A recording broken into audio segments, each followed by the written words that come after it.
चलो खैर, फालतू की कहानी कट शॉर्ट करते हुए काम की बात पे आते हैं, रोटेशनल मोशन और रिजिड बॉडी डायनेमिक्स। अगर अपन सिंपल सी बातें करें तो अल्टीमेटली हमें इसमें इस तरह के पाथ पे जाना है जो आखिरी में आके हम पढ़ेंगे। जैसे मान लीजिए कि हमारा एक पार्टिकल है, वो एक बिल्कुल सीधे पाथ पे जा रहा है, कैसे लीनियर पाथ कहते हैं, क्या कहते हैं, लीनियर पाथ। सिंपल। इसमें खास बात ये कि इसकी हर पार्टिकल की रफ्तार सेम है। किसके हर पार्टिकल, ब्लॉक का ए बी सी डी। अगर पार्टिकल ऐसे भी जा रहा है ना तो भी इसके हर पार्टिकल की रफ्तार ये भी। इस पे अगर 2-3 पॉइंट है ए और बी, तो सब दोनों की रफ्तार सेम है कि अलग? भले इसे आप कर्वी लीनियर पाथ कह सकते हो। कैसे कह सकते हो? Curvy linear path. Linear path का मतलब जैसे समझ लो स्ट्रेट लाइन है। लीनियर पाथ का मतलब तो क्या है? Straight line. Curvy linear path का मतलब क्या है? कर्व में है पर वो उसके सारे पार्टिकल एक ही साथ चल रहे हैं। बोलो क्लियर है एकदम। एक और टाइप का पाथ जो आपका बेसिक होता है, उसमें आप किसी भी चीज वाले रॉड है, इसको ले लो ऐसे और इसको घुमाओ ओमेगा से, तो इसके पाथ का पाथ, इनके पार्टिकल से पाथ कैसा है? सर्कुलर। कैसा है? तो इसे आप कर्वीलिनियर पाथ, लीनियर पाथ, इसे आप बोलते हो रोटेशनल मोशन। कैसा? रोटेशन मोशन, सर्कुलर मोशन जो आपको बोलना हो, रोटेशन मोशन। प्योर सर्कुलर या प्योर रोटेशनल मोशन भी बोल लेते हैं इसको कभी कभी। प्योर रोटेशनल मोशन, हर पार्टिकल सर्कुलर कर रहा है, सबकी रफ्तार सेम अलग अलग, सेम अलग अलग, देखा सेम अलग अलग। आप इसकी चर्चा कर चुके हो सर्कुलर, कर चुके हो ना? पर इसकी आपने ये चर्चा नहीं करी कि इस पर कितना फोर्स लगाएंगे तो कितना टॉर्क लगेगा। मुझे लगाएंगे तो मैं आया, ठीक। खैर उस पर हम बात करते हैं। जो फाइनली अपने को जो इस चैप्टर का अंत होगा वो होगा combined translation plus rotation. Combined basically वो वाला पाथ जिसमें पार्टिकल चल भी रहा होगा और टायर। बेस्ट एग्जांपल कौन? टायर। वैसे तो ये भी ऐसा ही बात है। अरे यार हाँ बोल, आपने किसी बॉडी को छोड़ा, वो घूम भी रही है और चल भी रही है, तो ये टिपिकल पाथ होते हैं और इन्हें बोलते हैं कंबाइंड ट्रांसलेशनल प्लस। तो आप ऐसा समझो कि आप ये स्टडी कर चुके हो, ये स्टडी भी आप कर चुके हो, इसका भी आधा हिस्सा पढ़ चुके हो, थीटा ओमेगा अल्फा। पर ये थीटा ओमेगा अल्फा आते कहां से? हमने अभी तक पढ़ा कितना फोर्स चाहिए, क्या है ये जो फोर्स है, क्यों घूमते हैं, जिसे हम बोलते हैं टॉर्क। क्या बोलते हैं? उसकी स्टडी आप यहां पे करोगे। जब ये सीख जाओगे तो फिर इस पे आएंगे। मुझे लगा नहीं तो मैं आया नहीं आया। अब इसमें रिजिड बॉडी डायनेमिक्स से बोलते हैं कि 100% अपन रिजिड बॉडी की पढ़ाई नहीं करते रोटेशन में वास्तविकता में, बट रिजिड बॉडी डायनेमिक्स इसलिए बोलते हैं क्योंकि 90% of the chapter constitutes of rigid body. Constitutes of, मैं बहुत बेसिक शब्दों में आपको बता रहा हूं, बिना फालतू की कहानी सुनाए। क्या सारे बात क्लियर है? yes, क्या फाइनली हमको यहाँ तक पहुंचना है? yes, क्या हम पहले दोनों बात पढ़ चुके हैं? yes, क्या बीच वाले को भी आधा पढ़ चुके हैं? yes, थीटा ओमेगा और अल्फा, थीटा ओमेगा और अल्फा। और ये हमारा फाइनल टारगेट होगा। जो फाइनल हेडिंग जो डलेगी वो डलेगी कंबाइंड ट्रांसलेशनल प्लस रोटेशनल। ये हेडिंग डलने से पहले बहुत सारी चीजें अपन कर चुके होंगे, है ना? तो combined translational plus rotational motion. Rigid, most of the questions in rotational motion are from rigid body. Most of the question from the in rotation motion are from rigid body. What do you mean by rigid body? जिसके किसी भी दो point के बीच की दूरी change उसे rigid body कहते हैं। सिंपल। क्या हम रिजिड बॉडी हैं? हम रिजिड बॉडी नहीं है। हमारे अभी इन दो के बीच की दूरी इतनी है, अभी इतनी हो गई। अरे यार हाँ ना बोल। तो हम rigid body we can change the distance between the two particles. Distance between the अब चल एक बात सोच लॉजिकली कि अगर मैं कोई भी बॉडी लूं Whatever it is, तू अगर यहां पर बैठकर इसको देखे, अच्छा बॉडी क्या कर रही है? कुछ भी कर रही है, कुछ भी कर सकती है बॉडी। जैसे मान लो मैं उसमें पूछूं आपसे, ध्यान सुनना, ए पर बैठकर बी को देख क्या कर रहा है? ए पर बैठकर बी को देख क्या कर रहा है? सोच लो। अरे हाँ ना बोल, यहां बोल ए पर बैठकर बी। तो झूले वाला सवाल मत सोचो। अगर तू बॉडी फिक्स रखेगा तो क्या ए के रेस्पेक्ट में बी घूमता है? नहीं यार, वो तो हमें रेस्ट में से लगता था क्योंकि हम हमारी एक्सिस के अबाउट भी नहीं आया। बट अगर आप बिल्कुल फिक्स रिजिड की तरह, रिजिड बॉडी तो आप घूम थोड़ी सकते हो। अरे हाँ ना बोले यार। तो ए के रेस्पेक्ट में बी क्या करेगा? क्या सर्कल में घूमेगा? नहीं आया।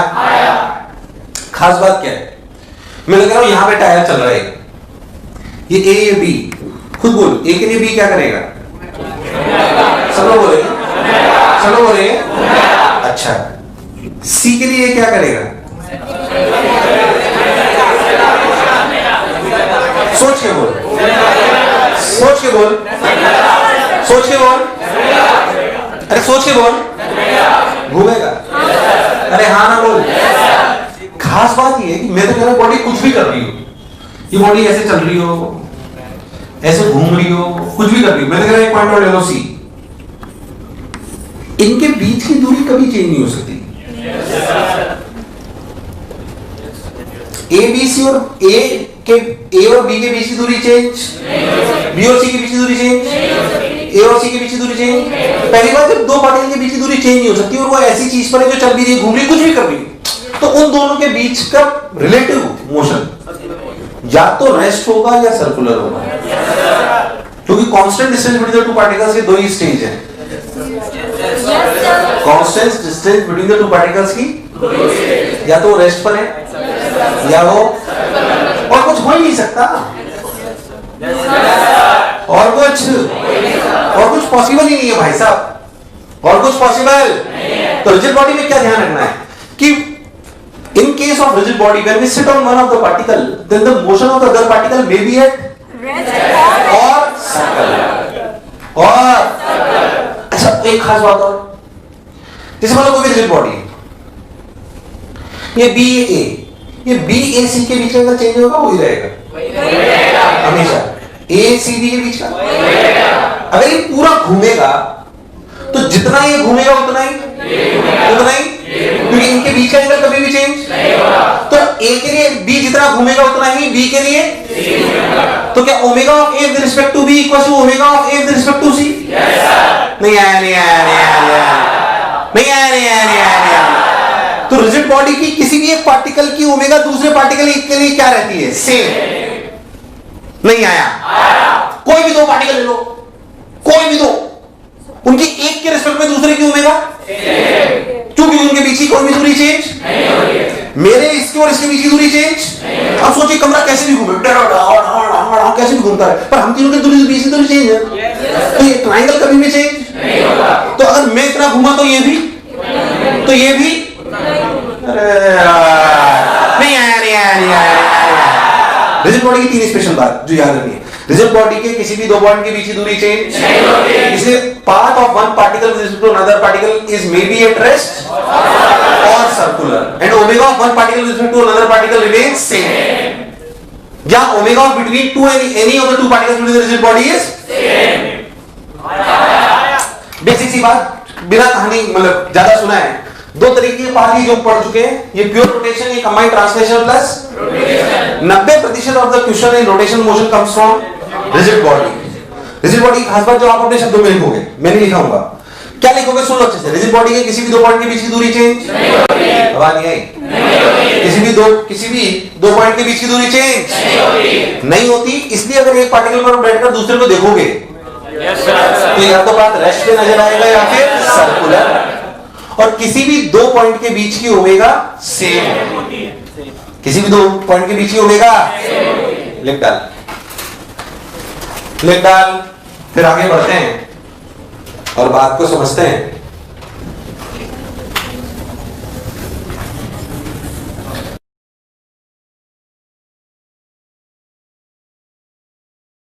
अब अगर अपन बात करें तो अपन ने बोली रिजिड बॉडी, क्या चीज?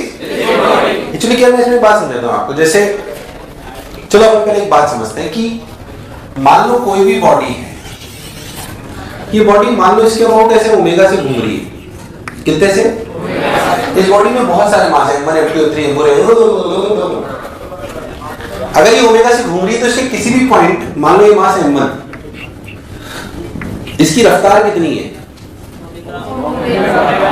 ओमेगा R1, ओमेगा मैं कह रहा हूं एक और मास है M2, उसकी दूरी R2, क्या उसकी रफ्तार ओमेगा R2? ओमेगा मुझे लगा ही तो नहीं आया, थोड़ी सी बात को समझना, फील करना बस। अब क्या हुआ कि अगर मैं चाहता हूं कि सिस्टम की काइनेटिक एनर्जी क्या बताती है, मान लो किसी बॉडी की काइनेटिक एनर्जी 50 जूल है, कितनी है? तो समझता चला 50 जूल कार्य इस पे करा गया होगा कम से कम, अगर किसी बॉडी की काइनेटिक एनर्जी 50 जूल है तो तू क्या समझता है इसमें 50 जूल कार्य फील करना थोड़ा सा, कि अपन क्यों पढ़ रहे हैं उस चीज को, 50 जूल कार्य, तभी तो उसमें 50 जूल एनर्जी। अब इसी काइनेटिक एनर्जी लिखते हैं। अगर काइनेटिक एनर्जी लिखे तो काइनेटिक एनर्जी होती है half m1 v1 square, half m2 v2 square, half m3 half m1 v1 omega square r1 square, half m2 omega square r2 square. क्या ओमेगा सब जगह सेम है? बेकार रिस्पॉन्स। अरे हाँ ना बोल। Oh and so on. तो kinetic energy of the system जो लिखी गई, वो काइनेटिक एनर्जी सिस्टम लिखी गई half m1 r1 square plus m2 r2 square up to so on omega square. मुझे लगा नहीं तुम्हें आया। हमने भले इसे लिखा simply half m1 m2 square थी, पर ये समझ में आया कि यार ये कुछ रोटेशनल काइनेटिक एनर्जी टाइप लग रहा है। अच्छा ये भी हमें समझ में आता है कि अगर नॉर्मल काइनेटिक एनर्जी में v आता है तो इसमें तो ओमेगा स्क्वायर की टर्म दिख गई, हाफ दिख गई, तो ये टर्म कुछ मास जैसी है, ये टर्म कुछ पर ये मास तो नहीं है, ये मास तो नहीं है, ये मास तो नहीं है, ये कोई ऐसी चीज है जैसे फील करना है थोड़ी सी। मान लो एक ब्लॉक है 5 किलो का, एक ब्लॉक है 5 का, एक है 10 का। 5 और 10 किलो जब तू सुनता है तो तुझे लगता है 10 किलो हिलाना मुश्किल होगा। यस और नो? बोलो सर यस और नो? बोलो क्लियर है? तो फर्स्ट फीलिंग हमारे मन में आती है मास से, भारी मतलब मुश्किल। हमारे बैकएंड में जो तैयारी है वो मास से हम क्या समझते हैं? जितना बड़ा मास उतना चलाना मुश्किल। ऐसे ही ये चीज है जो वही मुश्किल को बताती है, आई। जितना ज्यादा आई उतना घुमाना मुश्किल है। फील कर लो, किताब में नहीं मिलेगा वो जो मैं आपको कह रहा हूं। जैसे मास से फीलिंग आती है ना, मास ज्यादा, बिना मास के एलएलएम क्या है? कुछ नहीं। बिना मास के एलएलएम क्या करोगे? बिना मास के, मास नहीं पता चले निपट जाते हैं। यस और no? So we need to understand कि बढ़ गए सब में, कब आए, कितने लोग रह गए? 10 बच्चे जाए। अच्छा आ जाएंगे, कितनी देर लगेगी? 10 मिनट। कोई बात नहीं, 10 नहीं भी लाओ। ये तो संघर्ष कर लेंगे, संघर्षशील लड़के हैं। तुम दान देना चाहते हो क्या? कोई कुछ बोला नहीं चला, ये भाई का दान कैसा दान, चला पूरा 10 रुपए का पेन लाया था। देखा यार, तो फील इस बात की कि जैसे एलएलएम में मास जरूरी है, which gives us the idea कि कितना चलाना मुश्किल, वैसे ही रोटेशन में आई टेल्स यू कि कितना I gives you idea how difficult it is to rotate the body, how difficult it is to rotate the body. थोड़ी थोड़ी फील आई। तो अब ऐसा समझो, सोच एलएलएम बिना मास के कैसे होता? कुछ होता ऐसे बिना आई के रोटेशन मोशन में होना पॉसिबल। तो आई की वैल्यू क्या हुई? Sigma mi ri square. Unit की बात कर लें तो kg metre square. Scalar vector, scalar. But क्या ये मास बहुत आसान था, वेग ले आए हैं, ये सब बहुत चीजों पर डिपेंड करता है। क्या एक्सेस यहां की बजाय यहां होती फर्क पड़ता? क्या इसके मास को चपटा कर देते हो और तो क्या फर्क पड़ता है? क्या डिस्ट्रीब्यूशन ऑफ मास में फर्क पड़ता है? क्या डेंसिटी में फर्क पड़ता है? क्या एक्सेस ऑफ रोटेशन पे डिपेंड करता है? नहीं आया, नहीं आया, नहीं आया।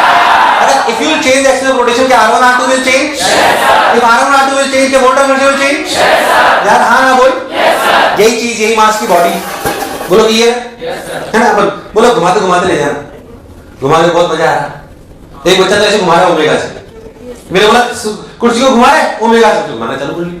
दूसरे ने बोला घर पे जाके कुर्सी को घुमाना, उसने बोला सर ने बोला है ओमेगा से घुमाओ।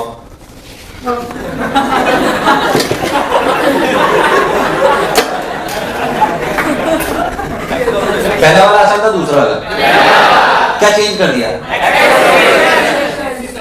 क्या मेरी बात ये है?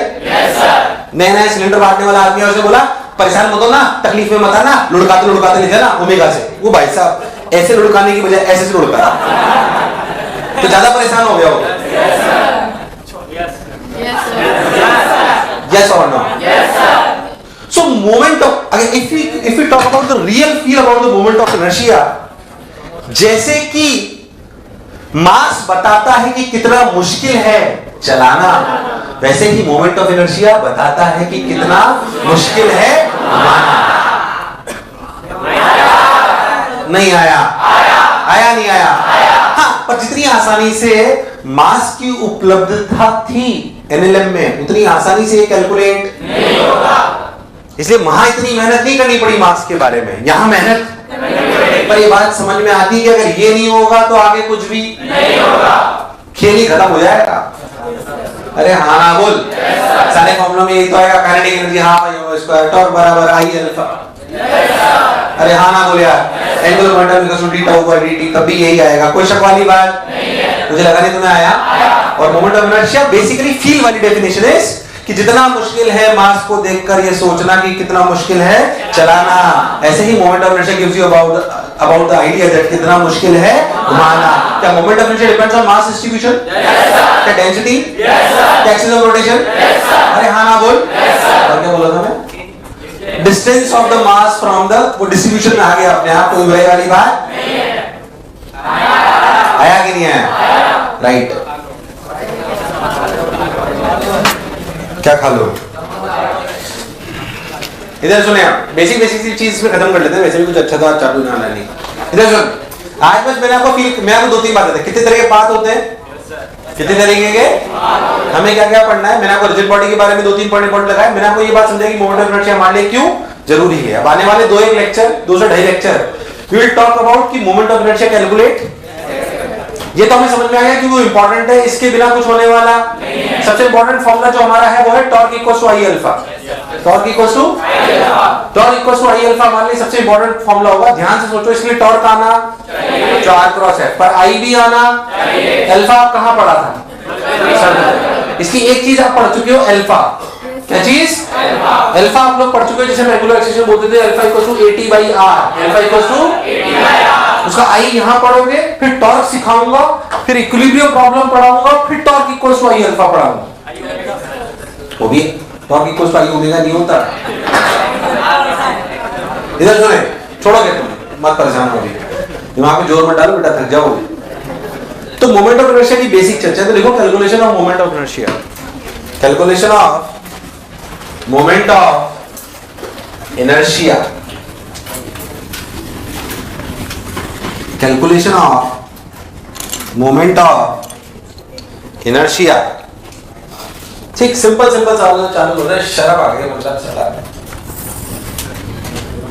पॉइंट मासेस, ये M1, ये M2, या दोनों में तो कह रहा हूं बहुत आसान है। 10 भी क्या कराना, एक स्क्वायर ले लो, मास है, उसके चारों तरफ मास है रख दो। इसकी साइड है A, इसकी साइड है A। अगर ये वाली एक्सिस लो तो मोमेंट ऑफ इनर्शिया क्या होगा? I1। क्रॉस का क्या मतलब है? मतलब क्या ये एक्सिस ऐसे और कहां से पास कर रही है? सेंटर से। बताओ मोमेंट ऑफ इनर्शिया क्या है? जल्दी बता दो, गलत मत करियो।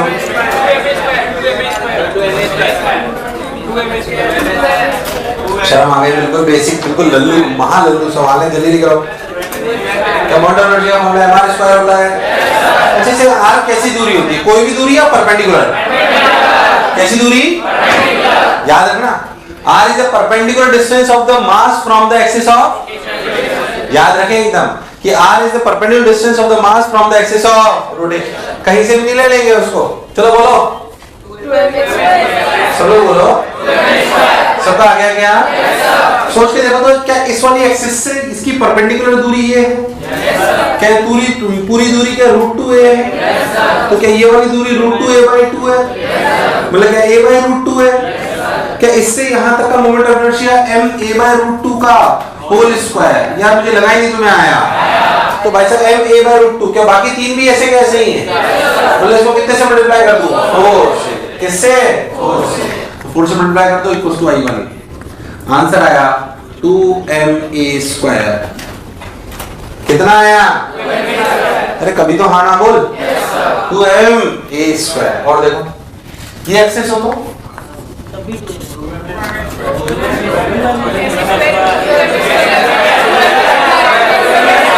जल्दी बोलो कितना? क्या अभी भी 2ma²? अरे कभी तो हाँ ना बोल दो। 2ma²। क्या सबको चमक गया? अच्छा ये एक्सेस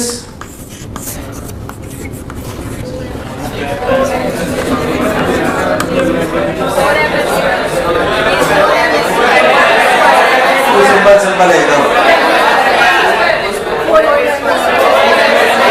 सब लोग बोलेंगे क्या इसका 0? क्या इसका ma²? इसका ma²? क्या इसका m√2a का स्क्वायर? क्या आंसर आएगा 4ma²? तुम्हें दूर दूर तक समझ आया नहीं आया? इस सवाल में और पैपे करूंगी कर सकते हैं बिल्कुल ऐसे। अगर बिल्कुल बेसिक को पॉइंट मार सकते हो तो अपने को मोमेंट ऑफ इनर्शिया निकालना कोई खास बात। इस एक्सिस के अबाउट निकाल लो, इसके अबाउट निकाल लो, इसके अबाउट निकाल लो, ये एक्सिस ले लो तो भी क्या आंसर नहीं कर सकते हो? कर दो ये भी I4 ओरली।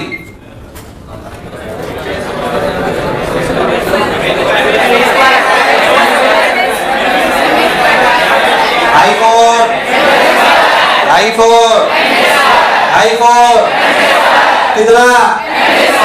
I4 MS का सबको चमक गया? तो अगर 2D में कोई भी ऐसे सवाल होंगे तो आपको बताना, कोई दिक्कत नहीं है। पॉइंट मासेस पे बात कर रहा हूँ अभी। किस पे बात कर रहा हूँ? रियल खेल इसका लेंथ वाले ऑब्जेक्ट्स पर है, बट अभी अगर पॉइंट मासेस पे बात कर लेते तो पॉइंट मासेस में अगर 2D में ऐसा कोई सवाल होगा, स्क्वायर बना ले, ट्रायंगल बना ले, कुछ भी बना ले, 2 पार्टिकल ले ले, ये ले ले, वो ले ले, अपने को कोई दिक्कत नहीं है। अपने समझ में आ रहा है कि मास की दूरी अपने को पता होनी चाहिए। हमारे स्क्वायर में जो है, अच्छा हमारे स्क्वायर इसमें वेक्टर की कोई डर वाली बात नहीं है, सिंपली सब कुछ जुड़ता जाता है। और r is the perpendicular distance of the mass from the axis of rotation. Simple. पे करूं, आगे बढ़ जाऊं एकदम पक्का। और सुन, और बात कर लेते हैं 3D में कर लेते हैं। क्यूब ले लो,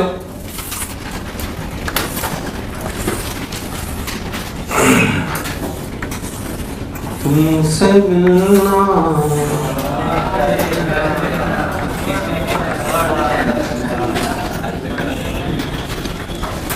लग गया? अच्छा अच्छा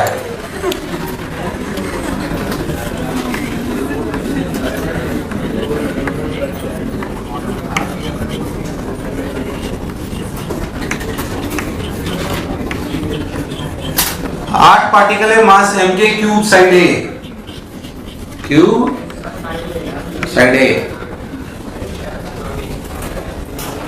मान लो मैं ये एक्सेस लूं तो कौन सी?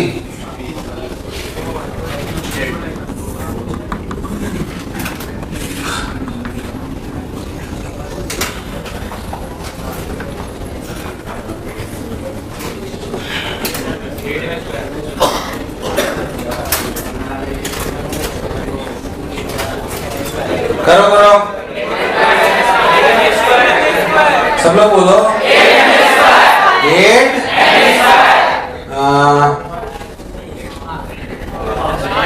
हाँ इन दोनों का इस कमरे से देख लेते हैं ना, ये एक्सेस है।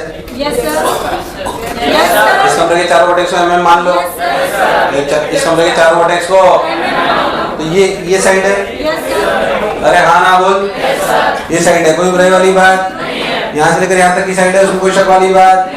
चलो भाई ये साइड है, तो इन दोनों का तो 0 हो गया। ये a दूरी, तो ये 2ma², ये भी a दूरी, तो क्या 4ma²? तो इसलिए 6 खत्म हो गए भाई। 2 का 0 हो गया, 4 का ma² है, 4 का ये दोनों खत्म हो गए, ये दोनों खत्म हो गए, बचे वो दोनों। क्या परपेंडिकुलर दूरी है, फेस लाइन है, ये √2 है, क्या ये भी √2 है? तो प्लस 2 इंटू m √2a का होल स्क्वायर कितना? कितना?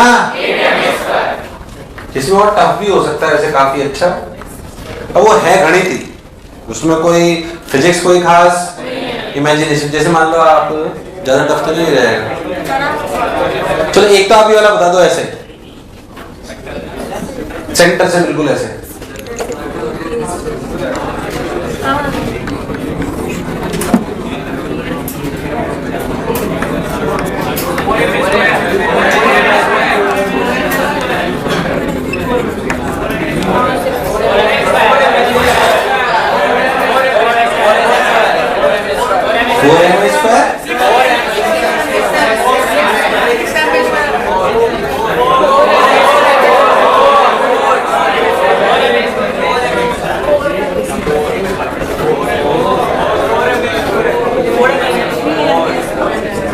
बोलो बोलो, सिंपल। कि ये अपना क्यूब है तो ऐसे लाइन है, ऐसे लाइन। तो इन चारों को देखो, ये इस एक्सिस से ये दूरी a by root, a by उनकी भी चारों की a बाई रूट परपेंडिकुलर दूरी है। तो मेरे हिसाब से तो सिंपल आंसर है 8 into m into a by root 2 का होल स्क्वायर। 4ma स्क्वायर आया, कितना आया? टफ इसमें फेस डायगोनल कर लो। अगर आपको इसमें टफ करना है तो क्या कर लो, ऐसे। बॉडी डायगोनल और टफ हो जाएगा। घर पे करने वाले को homework, calculate about face diagonal and body diagonal, और लिख लो। इसका सॉल्यूशन टीचर नहीं बताएगा, करते रहना। आ जाए तो बहुत बढ़िया, नहीं आए तो और भी बढ़िया। करना कैलकुलेशन है यार, वो एक आध ट्रायंगल बनाए करने पड़ेंगे।